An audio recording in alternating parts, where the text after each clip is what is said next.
오늘도 아름다운 교회 주일 예배 오신 여러분을 주님의 이름으로 사랑하고 축복합니다. 날씨가 너무 덥습니다. 연이어 폭염주의보가 발효되고 있는데요. 너무 더워서 무슨 생각으로 살고 있는지 모르겠다라고 하시는 분도 계시더라고요. 이렇게 무더위를 뚫고 은혜의 자리, 축복의 자리인 예배의 자리에 오신 여러분을 축복하고 사랑합니다. 네, 옆에 계신 분들과 이렇게 축복의 말씀을 해주셔도 좋을 것 같아요. 잘 오셨습니다. 사랑합니다. 네, 이렇게 축복의 말들이 오고 갈 때 그 무더위가 싹 가시는 것 같은 느낌이 듭니다. 그런데 여러분에게 어찌 믿음이 없느냐? 너희 믿음이 어디 있느냐? 믿음이 적은 자들아 라고 말한다면 뭐지? 내가 이 무더위를 뚫고 왔는데 내가 믿음이 없다고? 하면서 고개를 갸우뚱할 것입니다. 오늘 본문 그 내용 마가복음 4장 35절에서 41절 그 전에 내용을 보면은 예수님이 바닷가에서 가르치실 때 제자들과 많은 사람들이 이렇게 모여들었습니다. 예수님은 그 바다에 떠 있는 배에서 말씀을 하시고 많은 사람들은 그 바닷가 그 육지에 앉아서 말씀을 듣고 있었습니다. 예수님은 땅에 떨어진 씨의 비유, 등불과 등경의 비유, 그리고 겨자씨의 비유를 통해서 하나님의 뜻을 전하고 계셨습니다. 어느덧 날이 저물고 예수님은 말씀하십니다. 자, 배를 타고 건너편으로 가자. 예수님과 함께 제자들이 배를 타고 거라사 지방을 향해 가고 있었습니다. 날은 어두워지고 밤이 깊어가는데 갑자기 굉장히 큰 광풍을 만나게 되죠. 이때 예수님은 배의 고물에서 주무시고 계셨습니다. 몹시 겁이 난 제자들이 깨우는 소리에 예수님이 일어나셨어요. 그리고 바다더러 잠잠하라, 고요하라 라고 꾸짖으시니 바람이 그치고 아주 잔잔해졌습니다. 이어서 제자들에게도 어찌하여 무서워하느냐, 믿음이 적은 자들아 라고 하셨습니다. 이렇게 풍랑이 잔잔해진 것을 본 사람들은 저가 누구기에 바람과 바다라도 순종하는고 라며 두려워하고 기이하게 생각했습니다. 큰 광풍이 일어나고 물결이 부딪혀 배에 들어오는 모습을 보면 누구나 두려워하고 무서워할 것입니다. 이렇게 죽을 것 같은 위험한 상황에서 예수님은 파도를 잠잠케 하셨어요. 그리고 제자들에게 너희들이 나에게 부르짖는 것은 믿음이 없는 것이다. 너희 믿음이 어디에 있느냐? 왜 그렇게 무서워하느냐? 하고 꾸중하셨습니다. 다시 말하면 너희가 무서워할 일이 아닌데 왜 무서워하느냐라는 말씀이에요. 갈릴리 이 어부들은 그 과거에 이런 식으로 풍랑이 와서 배가 뒤집어지고 사람들이 그 죽는 위험을 얼마든지 그 많이 겪었을 것입니다. 그러니 무서워하지 아니할 수 없었지요. 바다 물결이 흉용하여 배에 물이 가득 잠기는데 무서워하는 것은 당연한 것입니다. 목숨이 왔다 갔다 하는데 무서워하지 않을 사람이 누가 있겠습니까? 그런데 당연히 생명의 위협을 느끼고 무서워해야 할 일임에도 오히려 예수님은 믿음이 없다라고 제자들을 책망하셨습니다. 우리가 하나님을 믿는다는 이유로 보통 사람들에게 일어나는 그런 일반적인 상황에서 똑같이 반응할 때가 있습니다. 그럴 때 믿는 사람이 왜 그래? 라며 이해받지 못하고 혼란과 책망을 받을 수 있습니다. 사람들은 하나님의 은혜 안에 있는 우리들이 보통 사람들과는 다를 것이라는 그 기대함이 있기 때문이죠. 누구나 당연히 무서워해야만 하는 사건과 상황에서도 너는 믿는 사람이니 네가 좀 어떻게 해봐, 기도해봐 라고 이야기합니다. 무서워해서도 안 되고 오히려 마음의 안정과 평안을 가져야만 할 것 같습니다. 믿음이 없는 사람들은 자기들이 무서워할 때 무서워하고 자기들이 좋을 때 좋아하고 또 싫을 때 싫어합니다. 그런데 그것을 아무도 이상하게 여기지 않습니다. 물론 믿음의 사람들은 기뻐하지도 슬퍼하지도 말라는 말은 아닙니다. 로마서 13장 7절은 두려워할 것을 두려워하고 공경할 것을 공경하라 라고 말합니다. 우리가 두려워해야 할 분은 하나님 한 분밖에 없음을 기억하십시오. 하나님을 두려워할 줄 모르는 사람은 하나님 외의 것을 모두 두려워합니다. 이런 사람들은 신앙이 없는 사람들이지요. 또한 슬퍼해야 할 자리에서 슬퍼하지 아니한다면 그것은 영적으로 둔감할 뿐 아니라 깨닫지 못하는 사람입니다. 예수님이 탄식하시는 일에 우리도 탄식해야 하고 예수님이 슬퍼하시는 일에 우리도 슬퍼해야 합니다. 예수님이 예루살렘을 바라보시며 예루살렘아 예루살렘아 부르시며 탄식하고 우신 일이 있습니다. 예수님을 배척한 예루살렘이 장차 하나님의 심판을 받아서 평화를 잃고 도리의 돌 하나도 남김없이 완전히 초토화될 거라는 것을 보았기 때문이죠. 사람들이 예수님의 슬픔에 동참하지 못하는 것은 슬픔을 느끼지 못해서도 아니고 슬플 조건이 없어서 슬퍼하는 것도 아닙니다. 예수님이 보신 예루살렘에 닥칠 그 비참함을 보지 못했기 때문입니다. 그들이 본 것은 그저 눈에 보이는 집들이 조밀하게 서 있는 그런 현상들만 보았지 그 너머에서 오는 그 역사의 거대한 일들이 진행되고 있는 것들을 보지 못했습니다. 영적으로 둔하고 민감하지 않았기 때문입니다. 우리는 어떻습니까? 예수님의 은혜를 많이 경험한 사람일수록 하나님의 뜻을 분별하는 통찰력을 가지게 됩니다. 신앙의 깊이가 깊을수록 어떤 사건에 대해 보통 사람들이 생각하는 것과는 다른 생각을 하게 되죠. 그런 까닭에 세상 사람들이 슬퍼하는 일을 바라볼 때 오히려 그런 것을 슬퍼할 조건으로 여기지 않습니다. 그 슬픔 뒤에 있는 하나님의 섭리를 보기 때문입니다.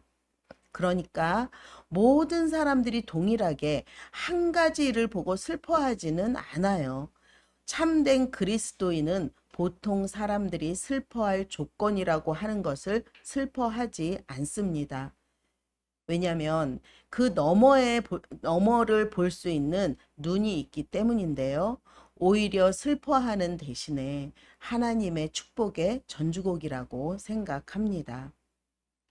어제 제가 잘 아는 전도사님을 한번 만났는데요. 남편이 많이 아프십니다. 그래서 제가 얼마나 힘드시냐고 이렇게 이제 위로의 말씀을 해드렸는데 그 전도사님이 이렇게 얘기하셨어요.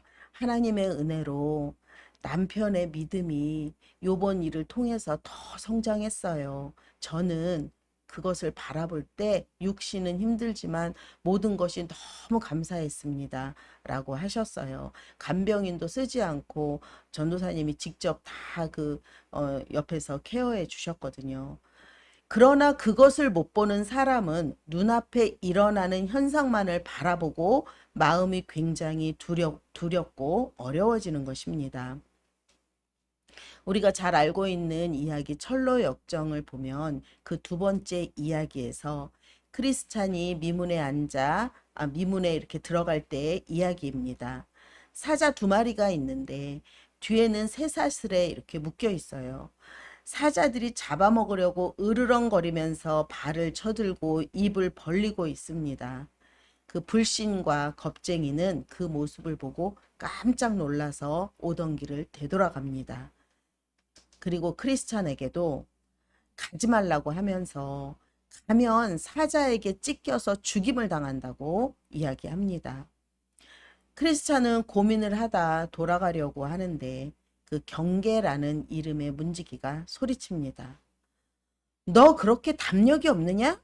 이 사자는 여기 오는 사람들 중에 참 신앙이 누가 있는지, 누가 없는지 알아보기 위한 것이고, 누가 진짜고 누가 가짜인지 시험하려고 메어놓은 것이니 걱정하지 말아라. 사실상 뒤에다가 쇠사슬로 이렇게 매여 있으니까 길 가운데로만 가면 사자가 양 옆에서 아무리 으르렁거리고 소리를 쳐도 발이 닿지 않는다고 일러주었습니다. 크리스천은 무서워서 어쩔 줄 몰라 하면서도 좌로나 우로나 치우치지 않고 길 가운데로만 주의해서 지나갔습니다. 사자가 아무리 으르렁거리고 달려들어도 닿지를 않았습니다. 저는 아이들이 어릴 때 그 에버랜드 사파리 월드에 간 적이 있습니다. 남편과 아이들을 이렇게 무릎에 앉히고 이제 창가에 앉았어요. 사자가 어슬렁어슬렁 저희 쪽으로 걸어왔습니다. 와서는 입을 쫙 벌리고 우리를 바라보기에 저는 그 아이를 얼른 창문 쪽으로 이렇게 딱 이렇게 밀었어요. 그랬는데 저는 그 아이들이 좀 자세히 보라고 그러는데 제 생각과는 다르게 그 순간 아이가 막 자지러지게 우는 거예요. 소리를 지르고. 아이는 우리가 타고 있는 그 차가 안전하다라고 생각하지 못한 것이지요. 사자의 발톱이 핥힐 수 없는 안전한 곳에 있었지만 아이는 사자가 자기에게 달려든다고 생각을 한 것입니다. 그런데 이제 얼마 뒤에 똑같은 경험을 또 한다면 그때는 사자가 덮칠 수 없는 곳이라는 것을 경험을 통해서 알았으니 입을 벌리고 달려드는 사자를 보아도 울기는커녕 재밌다고 손뼉을 칠 것입니다. 갈릴리 바다의 폭풍이 이렇게 쇠사슬에 매인 사자에 불과하다는 것을 제자들이 알았더라면 어찌할 바를 몰라 갈팡질팡하지 않았을 것입니다. 좌로나 우로나 치우치지 않고 반듯하게 나아갔던 크리스찬처럼 아무런 해를 끼칠 수 없는 갈릴리 바다의 폭풍을 두려워하지는 않았을 것입니다. 그러나 여러분, 사자는 사자인지라 아무리 쇠사슬에 매여 있다고 해도 그 발톱이 닿는 곳으로 우리가 치우치기만 하면 바로 딱 잡아서 핥혀 버립니다. 쇠사슬에 매여 있다는 것은 한치의 오차도 없이 통제하시는 우리 하나님의 손 아래 있다는 것입니다. 사자가 아무리 으르렁거리고 무섭게 해도 오직 길 한가운데로 반듯하게 가는 사람에게만 해를 주지 않는 것이지 조금이라도 치우쳐서 가면 사자의 발톱에 다 잡아 먹히게 되는 것이지요. 그러니까 우리가 무서워하는 것의 그 정체를 바로 알고 있어야 합니다. 내가 안전하게 보호받고 있다는 경험을 통해 확신이 있을 때는 무서워할 것이 없습니다. 갈릴리 바다에서 고기잡이 배를 타고 건너가는 제자들은 평소처럼 노를 저으며 조용히 갔을 것입니다. 그러나 갑자기 폭풍이 불어제끼니까 무서워한 것인데요. 그런데 여러분, 제자들이 타고 갔던 이 배가 고기잡이 배가 아니고 10만 톤짜리 그 큰 배였다면 제자들이 그날 밤 과연 태풍을 그렇게 무서워했을까요? 유람선 같이 큰 배라면 보통 웬만한 바람이 불어가지고는 꼼짝도 하지 않습니다. 결국 사람들이 무서워한 것은 이 배는 작아서 신뢰할 수 없다는 것입니다. 예수님은 아무리 풍랑이 일어나서 야단이 나고 배가 요동을 해도 내가 풍랑을 명령해서 잠잠케 해버려서 꼼짝 못한다면 세상에 무서울 것이 무엇이 있겠느냐, 어찌하여 믿음이 적으냐 하시는 것입니다. 풍랑이 아무리 황충이 때같이 몰려들어도 그것이 쇠사슬에 묶인 사자라면 무서워할 것이 무엇이냐는 것이지요. 예수님은 말씀 한마디로 풍랑을 고요하고 잠잠하게 만들어 버렸습니다. 그런 예수님과 함께 가는데 무서워할 이유가 뭐가 있습니까? 예수님을 신뢰하고 의지하지 않았기 때문에 예수님과 함께 가면서도 무서워한 것이지요. 쇠사슬에 묶여있는 사자 앞을 지나면서 무서워서 벌벌 떨고 있는 것과 같은 것입니다. 제자들은 예수님과 함께 가면서도 예수님에 대해서 잘 모르고 있었기 때문에 믿어야 할 것을 믿지 못한 것입니다. 제자들은 어떤 방향으로 갔습니까? 예수님이 가자고 하시는 방향으로 갔습니다. 예수님과 같이 가는 길만큼 안전한 곳이 어디가 있겠습니까? 예수님이 가자고 하시는 목적지를 향해서 예수님과 함께 가는 것이야말로 온전한 순종입니다. 우리에게도 자, 저리로 가자 라고 목적지를 지시하시고 목적지를 향해서 함께 가시겠다고 하시는 예수님이 과연 누구신지 제대로 알아야 합니다. 그런 예수님과 동행하시며 안전한 길을 가시기 바랍니다. 제자들은 예수님과 내가 같이 간다. 그러니 나는 안전하다고 느낄 수가 없었습니다. 왜냐하면 제자들은 자기들이 예수님을 모시고 간다고 생각했지 예수님이 자기들을 보호해서 같이 간다라는 것을 생각하지 못했기 때문입니다. 예수님과 같이 가면서도 예수님을 몰랐다면 그들의 신앙은 훌륭한 신앙이라고 볼 수 없습니다. 예수님이 왜 믿음이 없느냐, 너희 믿음이 어디 있느냐 라고 하신 말씀은 병을 고치시고 풍랑을 잔잔케 하시고 바다 위를 걸어가시는 예수님으로 예수님이 하시는 일 하나하나를 단편적으로만 알았다는 것입니다. 예수님과 한솥밥을 먹고 있는 제자들이었지만 예수님에 대해서 깊이 알지 못했습니다. 예수님의 삶을 통해 어떤 예수님이고 무엇을 보시는 예수님인지를 관찰했어야 합니다. 예수님을 내 삶의 일상 가운데, 마음 가운데 초청하여 직접 경험해야 합니다. 함께 먹고 함께 사역을 하면서 예수님으로 충만해야 합니다. 그러다 보면 예수님의 생각이 나의 생각이 되고 예수님의 그 성품이 나의 인격으로 표현되는 것입니다. 어떤 교회의 그 집사님이 예수님을 믿고 모든 그 잘못된 습관들을 고쳤대요. 그런데 딱 한 가지 고치지 못한 버릇이 있답니다. 바로 담배인데요. 그는 담배를 끊기 위해서 2년 동안 씨름했는데 소용이 없었답니다. 그러던 차에 교회에 그 전도 집회가 있어서 친구를 초청을 했는데 그 친구가 초청 집회에 와서 예수님을 만나고 예수님을 영접하고는 바로 그 순간 담배를 끊었습니다. 이 집사님은 하나님께 서운했어요. 자기는 담배를 끊게 해달라고 계속 기도했는데 들어주시지 않으시면서 친구는 너무 쉽게 담배를 끊게 해주신 것 같았기 때문이죠. 대체 이런 법이 어딨냐고, 왜 담배로부터 나를 구해주지 않느냐고 하나님께 따지듯 기도했답니다.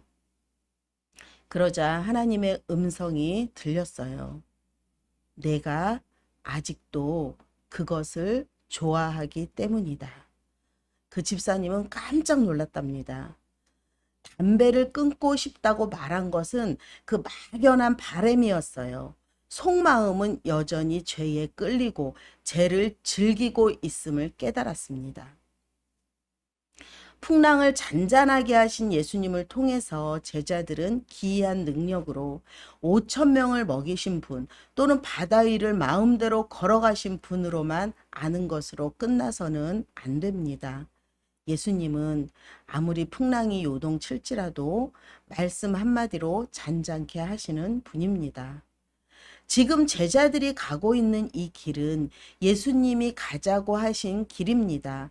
건너편으로 가자라고 했으니 틀림없이 가게 된다는 것을 믿어야 했습니다. 우리 예수님은 우리들처럼 이랬다 저랬다 상황이 변하면 그 마음도 변하고 돌아가는 그런 분이 아닙니다. 시작하셨으면 반드시 끝맺음을 하시는 분이십니다. 풍랑이 일어나 흉용하게 우리를 엄습하고 배를 뒤집으려고 할지라도 결국 예수님은 이것에 영향을 받지 않으실 것이라는 것을 알고 있어야 합니다.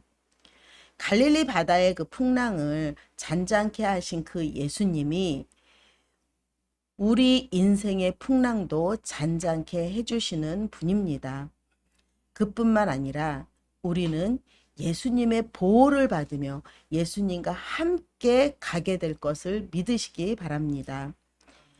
하나님의 능력에 대해서 믿는 사람들은 너무나 많습니다.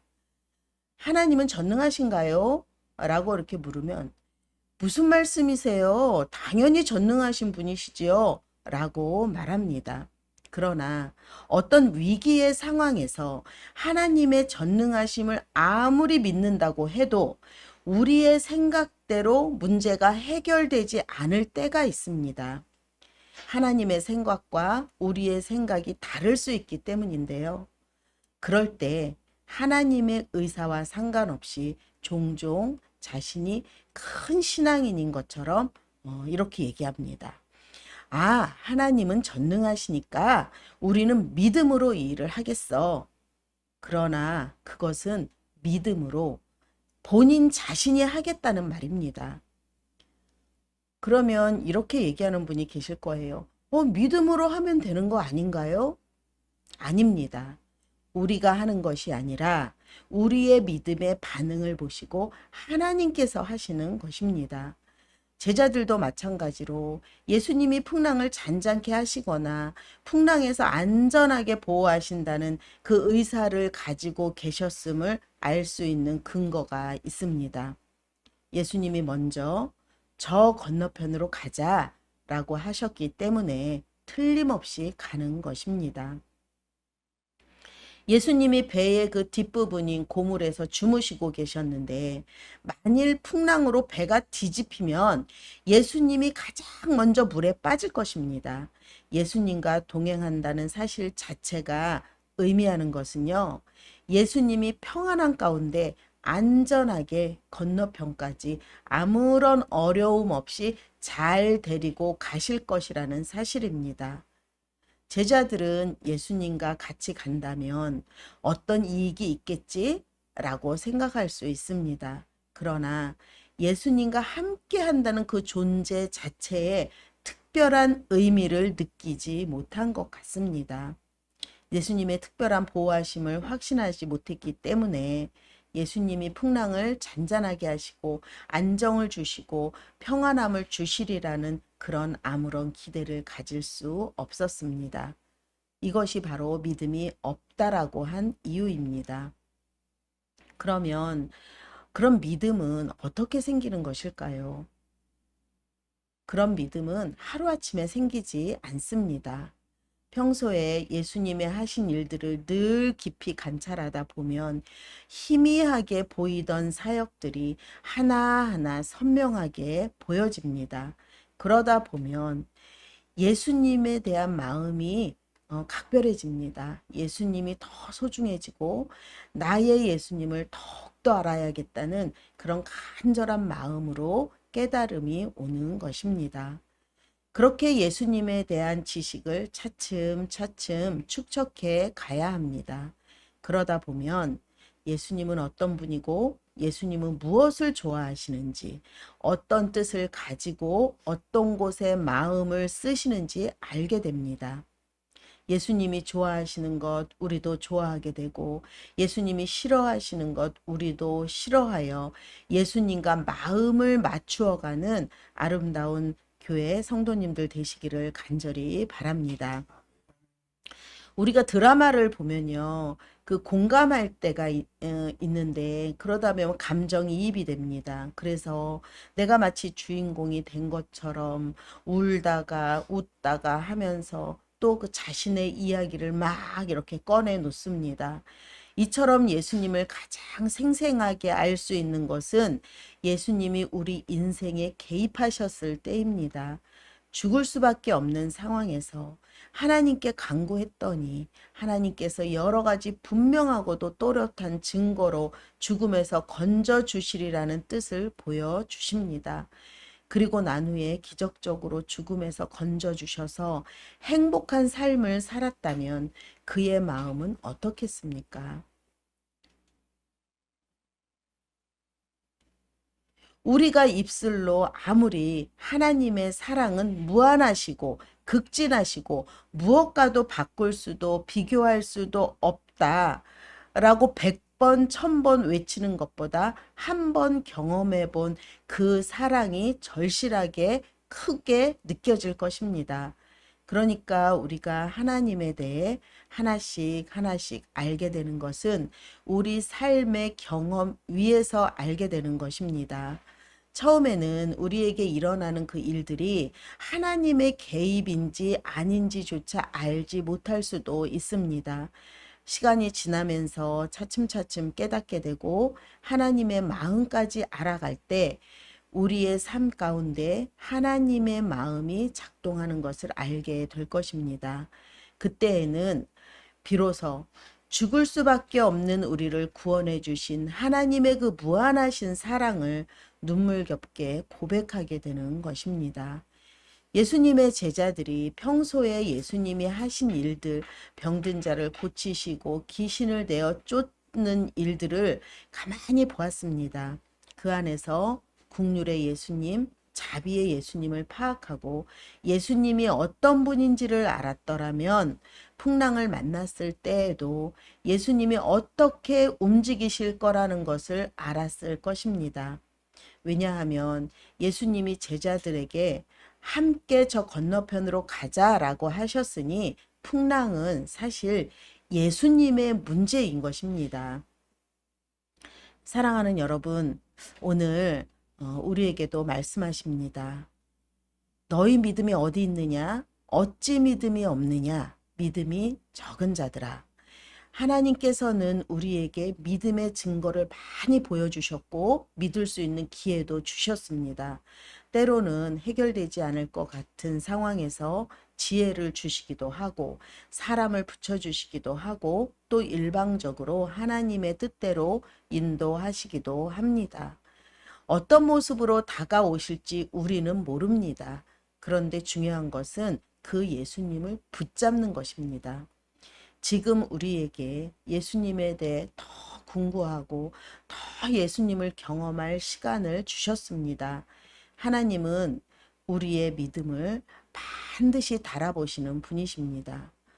풍랑으로 조금 흔들어 보니 어리디 어린 철부지 아이들처럼 위험에서 떨고 있으니 예수님께서 저런 너희 믿음은 어디 있느냐 믿음이 작은 자들아 라고 말씀하신 것입니다.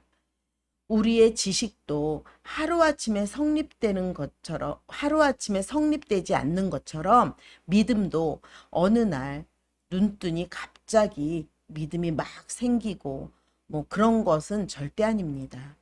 예수님에 대한 지식과 예수님의 진리의 말씀에 대한 충분한 동의와 예수님에 대한 신뢰가 쌓여서 생깁니다.